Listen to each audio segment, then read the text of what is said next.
और ये राष्ट्र की आवाज है। आज मैं उपस्थित हूँ कांडी प्रखंड के सरकूनी पंचायत के राजकीय बुनियादी विद्यालय सिमोरा में।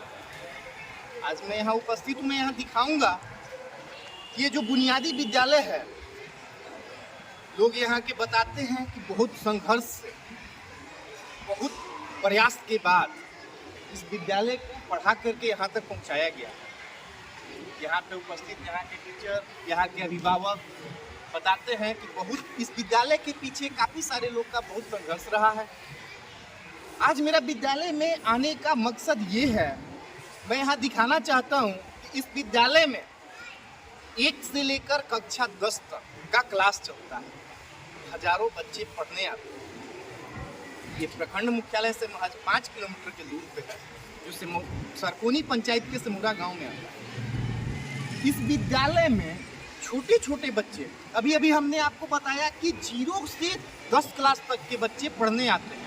अब जो छोटे बच्चे हैं वो तो शैतान होते हैं। अब अफसोस की बात ये है कि इस विद्यालय के विकास पे अब तक ना ही यहाँ के बीओ, ना बीआरसी, ना ही किसी शिक्षा प्रसार पदाधिकारी या अन्य अधिकारी का इस पे कोई भी नजर नहीं पड़ा।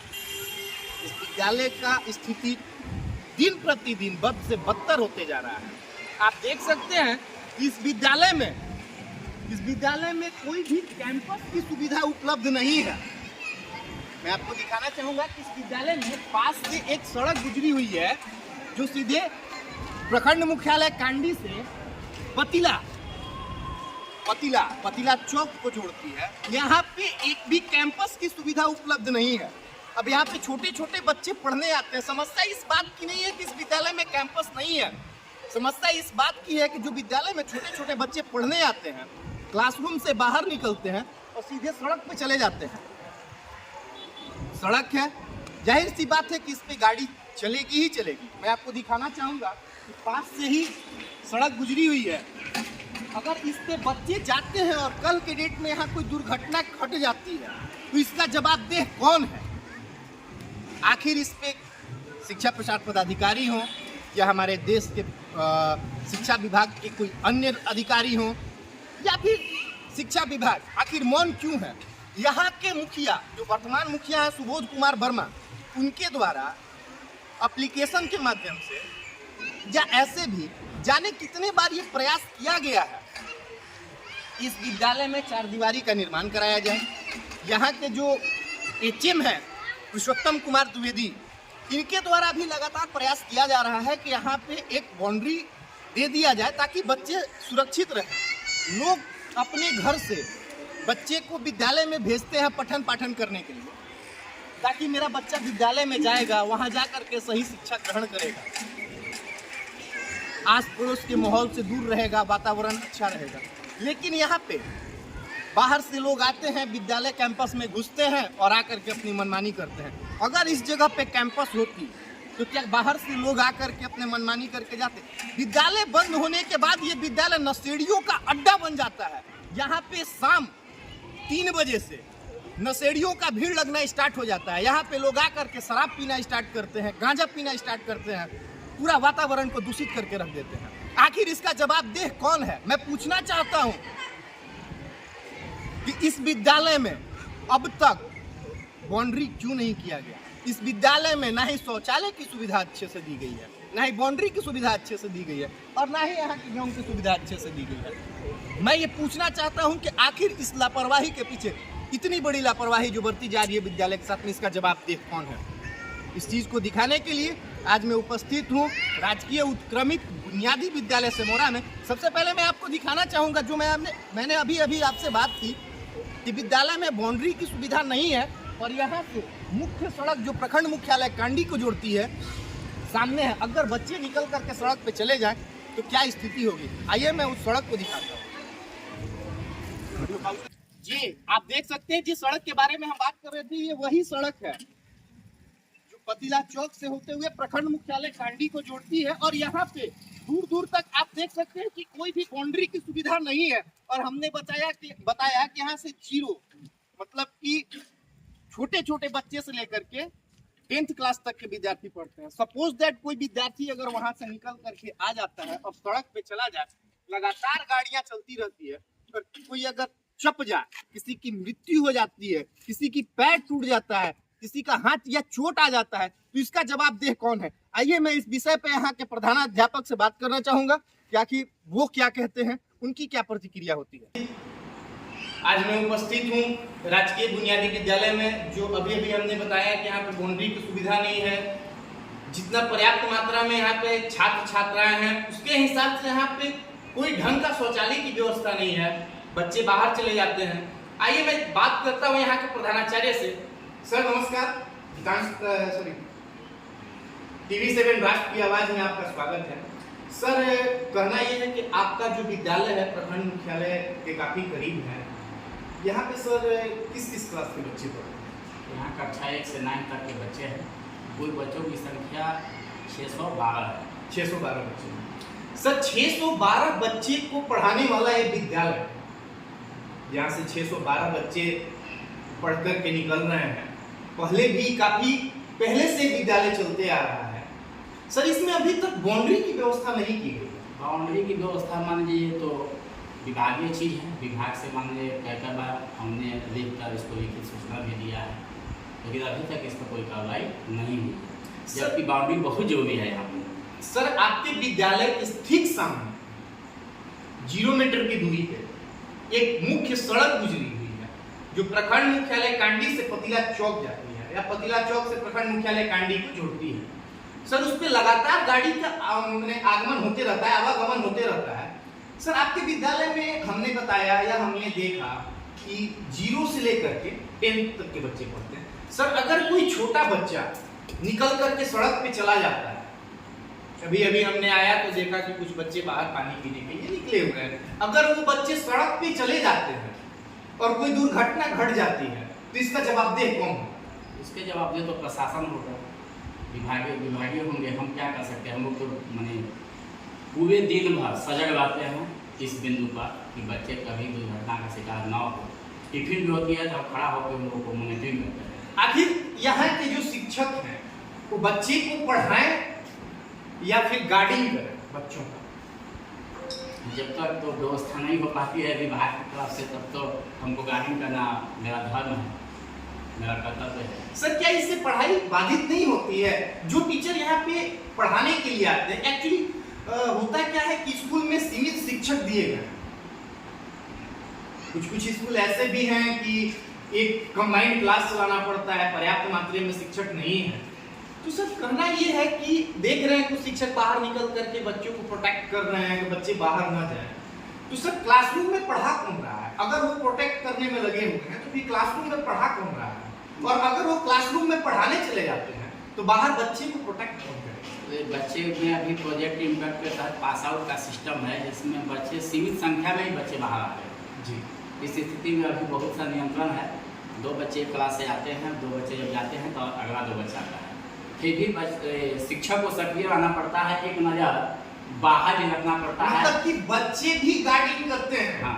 2 बच्चे आते हैं तो फिर 2 बच्चे, अभी सर के द्वारा बताया गया कि क्लास से 2 बच्चे आते हैं गार्डिंग करने के लिए, तो 2 बच्चे पढ़ने जाते हैं। मतलब कि पहले से जो वहां पे कर रहे होते हैं, गार्डिंग कर रहे होते हैं, वो पढ़ने के लिए जाते हैं।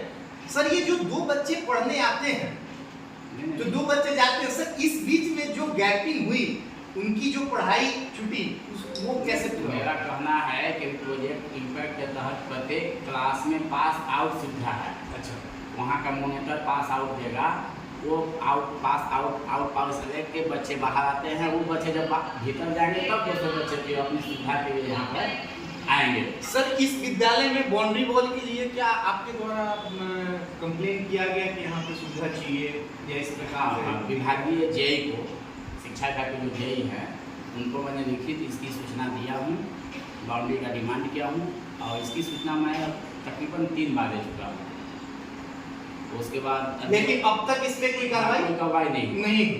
सर इस विषय पे यहाँ के कोई नेता या कोई अधिकारी आए कि आपके साथ ऐसा समस्या देखने के लिए? मुखिया जी आते हैं, मुखिया जी से कहते हैं कि हमारे बस का बात नहीं है, क्योंकि इसकी बाउंड्री की लंबाई अधिक है। सर कुछ दिन पहले मुखिया जी के द्वारा बोला गया था कि मैं पूरी कोशिश कर रहा हूँ, काफी सारे बातें की गई थी कि मैं इस बाउंड्री को करवा के रहूंगा या फिर जो भी है। सर उस समय के बाद अभी तक ऐसा कुछ हुआ नहीं, तो क्या सर उस पर कोई कार्रवाई की जा रही है? कोई कार्रवाई अब तक कोई कार्रवाई नहीं। मतलब कि यहाँ पे लोग आए भी तो केवल आश्वासन पे आश्वासन दिए, लेकिन उस बात पे कोई कार्रवाई नहीं हुई। और विद्यालय का जो लचर व्यवस्था है बाउंड्री को लेकर के, वो जस के तस वैसा का वैसा ही है। अभी हम जस्ट 25 पौधे लगाए थे जी। एक भी पौधा नहीं बचा, सब पौधा जो है गायब चल गया जी। जाली लगवाए, जाली भी गायब हो गई जी। तो अब क्या किया जाए? सर अभी कुछ दिन पहले इसी विद्यालय, इसी बुनियादी विद्यालय सिमोरा की घटना है कि यहाँ पे क्लासरूम का ताला तोड़ करके और चोरी कर लिया जाता है। तो सर क्या आपको ये नहीं लगता है कि अगर इस स्कूल में बाउंड्री की व्यवस्था होती, बाउंड्री की सुविधा होती, गेट की सुविधा होती, तो शायद वो चोरी नहीं हुआ? चोरी नहीं होती और मैंने इसको इतना सौंदर्यीकरण हो जाता है, जैसे पुष्प लगवा दिया जाता है, कुछ किचन गार्डन की व्यवस्था हो जाती, तरह तरह की व्यवस्था हम दे देते कि बाउंड्री के अभाव में सोच हमारी जो है वो फेल हो जा रही है। सोच पॉजिटिव है कि अच्छा हम करें विद्यालय के लिए, लेकिन कुछ हो नहीं पा रहा है बाउंड्री के अभाव। शौचालय भी है तो उतना अच्छा शौचालय है जो है उसी को मैंने सक्रिय बना के रखा है। सर आपको क्या लगता है कि ये जो विद्यालय की स्थिति है इसको कैसे ठीक किया जा सकता है? इसमें जब तक हमारे क्षेत्रीय विधायक या हमारे प्रखंड प्रमुख या मुखिया ये सब जब तक शामिल होंगे इसका विकास नहीं होगा। अब तक इन लोगों का ध्यान इस पे क्यों नहीं है? तो इसमें हम क्या बोल सकते हैं, लेकिन मेरे द्वारा तो मौखिक लेखित सभी ढंग से कहा जाता है। सर आपने अब तक किन लोगों के पास कंप्लेंट किया? मैंने तो ऐसे विभागीय ही डिमांड किया हूँ। ऐसे हमारे जो जनप्रतिनिधि हैं वो हमारे फंक्शन में आते हैं, हमेशा PTM में आते हैं, 26 जनवरी को आते हैं, 15 अगस्त को आते हैं, जो भी मैंने कार्यक्रम करता हूँ उसमें उन लोग शामिल होते हैं। उस दरमियान उन्होंने माइक पर घोषणा भी करते हैं, लेकिन घोषणा मात्र घोषणा ही रह जाती है, जहाँ तक कोई काम हो नहीं पाता। अभी आपने सुना सर के द्वारा बताया गया कि यहाँ PTM में या फिर कोई अन्य फंक्शन में यहाँ के अधिकारी भी आते हैं, मंच पे आकर के माइक से घोषणा करते हैं, लेकिन उस पर कोई कार्रवाई, कोई एक्शन नहीं लिया जाता है और जो मामला है जहाँ का है वहीं रह जाता है। सर आपको क्या लगता है कि इस प्रकार से विद्यालय को चलाना, बच्चे बाहर निकल रहे हैं, छोटे छोटे बच्चे हैं, सर कितना मुश्किल होता है? काफ़ी मुश्किल है। इसको जितना भी अगर हम कहें वो कम मालूम होता है। स्कूल आने जाने में असुविधा तो होती है बच्चों को। बाउंड्री नहीं रहने के कारण यहाँ के जो आसपास के घर हैं वो अतिक्रमण भी कर रहे हैं। गंदगी का अंबार लगा रहता है, अपना गाय बैल। अतिक्रमण मतलब किस प्रकार का अतिक्रमण कर रहे हैं? वही जैसे स्कूल कैंपस में अपना गोबर गोइठा ठोक रहे हैं, गाय बांध रहे हैं, बैल बांध रहे हैं, कहने के बाद उन लोग असंवैधानिक भाषा का उपयोग करते हैं। विभाग को अगर मौखिक कहते हैं तो उन लोग कहते हैं कि केस कीजिए। अब कितना उसे केस किया जाए? हम नौकरी करना है कि क्यों? इस विद्यालय में यहाँ के लोगों के द्वारा सर ने अभी बताया कि अतिक्रमण किया जा रहा है और मना करने पे कहा जाता है कि केस कीजिए। मैं यहाँ के अधिकारियों से ये पूछना चाहता हूँ, मैं शिक्षा विभाग से ये पूछना चाहता हूँ कि एक शिक्षक यहाँ पे बच्चों को पढ़ाने आता है या फिर केस लड़ने आता है? विद्यालय में शिक्षा दी जाती है, आखिर ये कैसे शिक्षा दी जाती है? जिस विद्यालय के शिक्षक को केस लड़ना, वहां के बच्चे क्या सीखेंगे?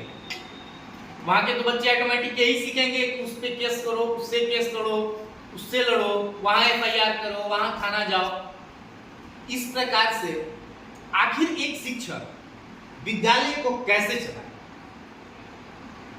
मैं एक बार फिर से शिक्षा विभाग का ध्यान इस ओर केंद्रित करना चाहूंगा और मैं पूछना चाहूंगा कि इस विद्यालय के विकास के प्रति इतनी बड़ी लापरवाही आखिर कब तक चलेगी और इतनी बड़ी लापरवाही आखिर क्यों बरती जा रही है? आइए मैं आपको दिखाना चाहूंगा आगे यहाँ के विद्यालय का शौचालय की व्यवस्था। सर जो अभी बताए यहाँ पे गोबर फेंक दिया जाता है, अतिक्रमण किया जाता है। मैं आपको सारे कुछ दिखाना चाहूंगा कि कहां पे अतिक्रमण और कैसे अतिक्रमण किया गया है। सर के द्वारा बताया गया कि इस विद्यालय में अतिक्रमण किया गया है, यहाँ के लोगों के द्वारा, आसपास के लोगों के द्वारा इस विद्यालय पे अतिक्रमण किया जा रहा है। मैं आपको दिखाना चाहूंगा कि पढ़ने वाला पाठशाला है, एक विद्यालय है जहाँ पे बच्चों को शिक्षा दी जाती है, अच्छी शिक्षा दी जाती है। और यही इसी विद्यालय में अतिक्रमण करके आप देख सकते हैं कि यहाँ पे गाय और भैंस को बांधने के लिए खूंटा लगाया गया है, कील ठोक करके इसमें गाय और बछड़ा बांधा जाता है। मैं इधर दिखाना चाहूंगा, इधर आप देख सकते हैं कि अतिक्रमणकारियों के द्वारा यहाँ पे गाय बांधा गया है, ट्रैक्टर लगाया गया है। आखिर ये गाड़ी वाहन लगाया गया है। इस विद्यालय में बच्चे पढ़ने आते हैं, बच्चों के लिए विद्यालय है, या फिर इस विद्यालय में गाड़ी लगाने के लिए है, या बछड़ा और बैल बांधने के लिए बनाया गया है।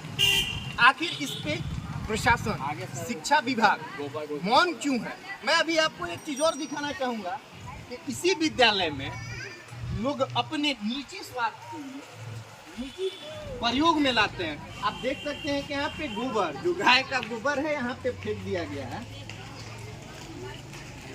और विद्यालय को पूरा अतिक्रमण, विद्यालय पे पूर्ण रूप से अतिक्रमण कर लिया गया है। आखिर देख सकते हैं यहाँ पे गोबर फेंका हुआ। आखिर ये कब तक चलेगा और विद्यालय को कैसे चलाया जाए?